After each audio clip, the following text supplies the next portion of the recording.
वातावरणार आहे, कारण इथले विद्यार्थी दंगा करतात तोही तालात आणि नाचतात तेही पूर्ण जोशात. तर शिस्तबद्ध टाळ्यांनी स्वागत करूया मुंबईच्या संभाजीनगर बीएमसी शाळेचं.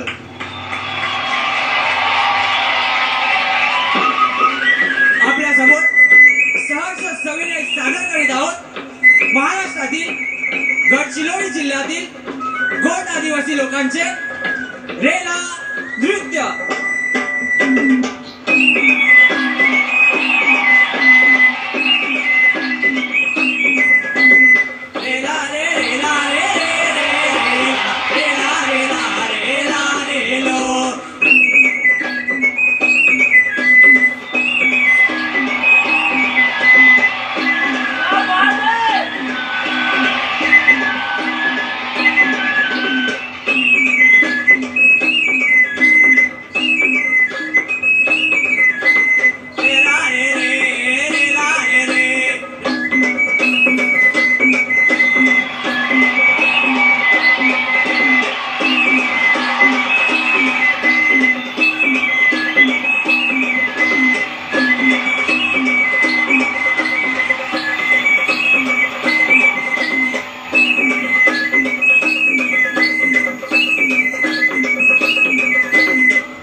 वाह.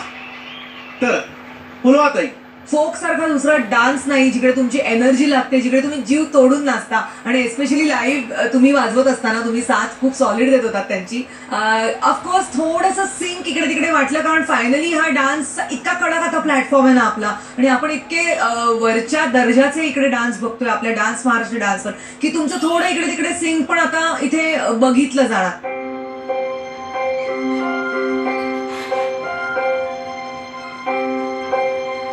ह्या छोट्या छोट्या गोष्टींची थोडीशी काळजी घ्या, अदरवाईज एक लहान मुलाने इतकं सुंदर फोक परफॉर्म केला. सो ऑल द बेस्ट आणि मस्त मस्त मस्त प्रॅक्टिस करा अजून. ओके सिद्धू दादा, मी माझ्या आयुष्यात एक गोष्ट खूप मानतो, जो जितावई सिकंदर. मी प्रत्येकाला सिकंदर नसेल, मी त्या दिवशी जिंकेन त्या दिवशी मी सिकंदर असेल. प्रत्येकाच्या आयुष्यात कोण ना कोण सिकंदर होतो. आजच्या दिवसातले तुमच्या आयुष्यातले तुम्ही सिकंदर आहात, हे तुम्ही आज सिद्ध केलं.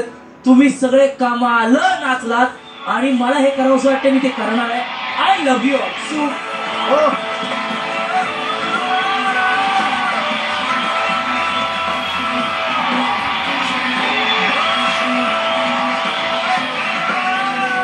पण जजेसना विचारूया त्यांचा फायनल निर्णय काय आहे. ओके, पण रिझल्टच्या आधी मला या मुलांना विचारायचं आहे की बाबा तुम्ही जेव्हा पहिल्यांदा दिसला टीव्हीवर ते आम्ही तुम्हाला विचारलं कसं वाटलं. आता घरून कोणी आलंय का तुमचं? हो, कोण आलंय? आई आणि बाबा. अरे बोलवा ना, बोलताय तुम्ही. जोरदार टाळ्यांनी स्वागत करूया पीएमसी स्कूल संभाजीनगर मधल्या आपल्या लाडक्या विद्यार्थ्यांच्या पालकांचं. नमस्कार काकी, तुम्ही सांगा, जेव्हा पहिल्यांदा पोराला बघितलं टीव्हीवर कसं वाटलं तुम्हाला? पहिल्यांदा जेव्हा पोराला बघितलं टीव्हीवरती की मला एकदम विश्वासच नव्हता की माझा मुलगा स्टेजवरती येणार. तो रोज जायचा प्रॅक्टिसला डान्सला, पण मला वाटतच नव्हतं की तो ह्या स्टेजवरती जीवा मंचावरती येणार, डान्स करणार, परफॉर्म करणार. म्हणजे अजूनपर्यंत विश्वासच नव्हता. जेव्हा मी आज आले मला असं वाटतं की त्याच्यामुळे मी ह्या स्टेजवरती येऊ शकले. मला हेच खूप अभिमान वाटते. जे मॅडमनी आणि सरांनी खूप यांच्यावर मेहनत घेतलेली आहे, म्हणून ही मुलं इथे मंचावर उभी राहू शकलीत आणि त्याच्या